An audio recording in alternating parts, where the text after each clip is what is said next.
Welcome to Toffee TV, it's the Everton News Daily. It's Wednesday the 25th of January 2017. Got less than a week now till the end of the transfer window. Everton have actually signed someone today. We'll come back to that in a moment. In other news, Mo Besic looks like he is hopefully weeks away from a return to some kind of football. He put a video out today of him training at Finch Farm, running, turning, kicking the ball. So hopefully, you know, that means he's maybe, you know, I think they did say March, which he looks like he's on course for. No real need to rush him back, I suppose, with the options Everton now having centre midfield. So hopefully he can come back as strong as he was before, and who knows? Maybe I don't know. Maybe the fact that he's had such a layoff might mean that he comes back stronger and becomes less injury prone, because he was quite injury prone before he got the that bad injury, and maybe he'll be stronger all over because he's gonna have to build the muscles up. So great to see Mo Besic back. Brilliant character in the first team. Around the squad and stuff, brilliant on the pitch. Can't wait to have him back in some form. Jared Deulofeu, who's obviously left the club on loan to AC Milan, played tonight in their cup game against Juventus. They got beat 2-1. Jerry was on the bench and came on with about 12 minutes to go. Actually went up front, came on for Carlos Bacca, I think. Came on up front.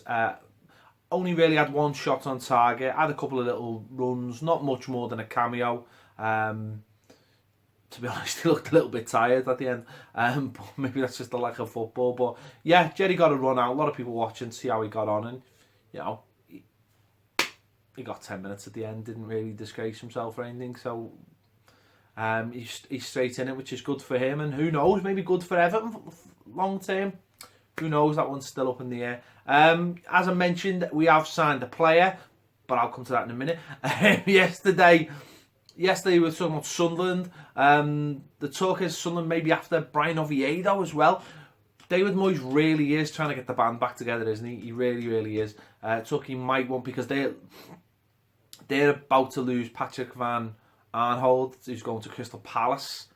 So maybe they'll come in for Brian Oviedo, possibly on loan. Money's really short at Sunderland. That could be a good move for everyone if he goes on loan to Sunderland. He's not getting any game time at Everton. He's not really getting on the bench. He wants to play. He's that kind of player. He's missed a lot of games of football in the last 3 or 4 years because of injuries. So if you're up there on loan, I think he'd do a good job for them. Moyes knows the player.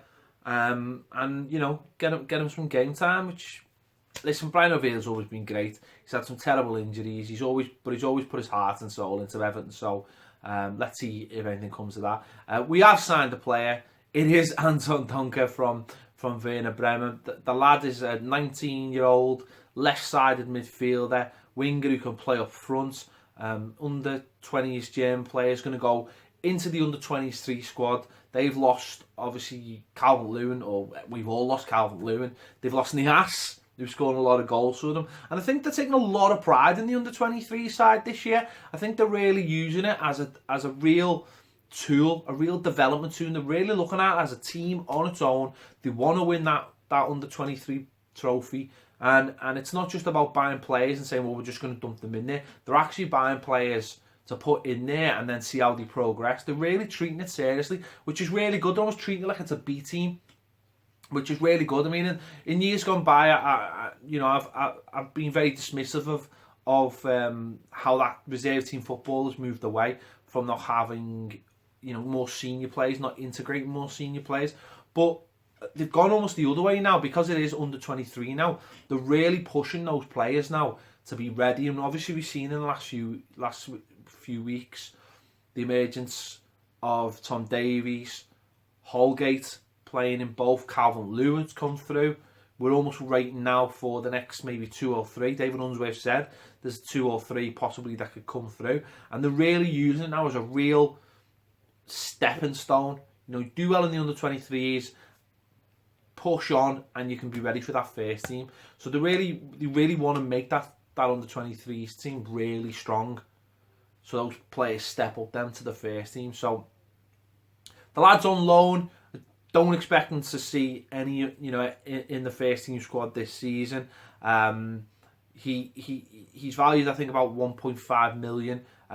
It'll be probably down to what he does for the rest of the season. Wolfsberger, spinning it and we're happy for him to go away and experience different things for his development. But if he does well, I fully expect Everton to make the deal permanent in the summer. But they've moved from Steve Walsh. Obviously identified him, thinks he's a good player, and thinks he's right for the under-23s now. So he's in, which is good. I think there could be another lad coming in from Man City whose name is far too long and complicated for me to get it off now, a centre-back. So that could be another one. But it's first-team players, isn't it? That's what we want. We want first-team players to come in. Hopefully at least a couple more before the window shuts. It's gone very, very quiet. Seems like there's very little happening, but there seems like there's very little happening anywhere. A lot of the teams down the bottom are scrambling around for players, but none of the top six are really looking to bring anyone in. We've obviously brought Morgan Schneiderlin in. We've brought obviously Luckerman in, and they've gone right into the first team squad. So you'd hope we'd bring maybe another centre forward in, and then maybe either a centre back or a attacking midfielder, with Jerry going out. So we'll wait and see. I've still got hope that it'll happen. I'm sure in the background they're trying to do these deals. No one can say they're not trying to spend money, because they have spent money. So we'll wait and see. We've got just less than a week. For the sake of these shows, I really hope they make it a little bit more exciting for us. Anyway, thank you for watching the Everton News Daily. I'm sure you're all happy out there. And we'll see you later on Toffee TV.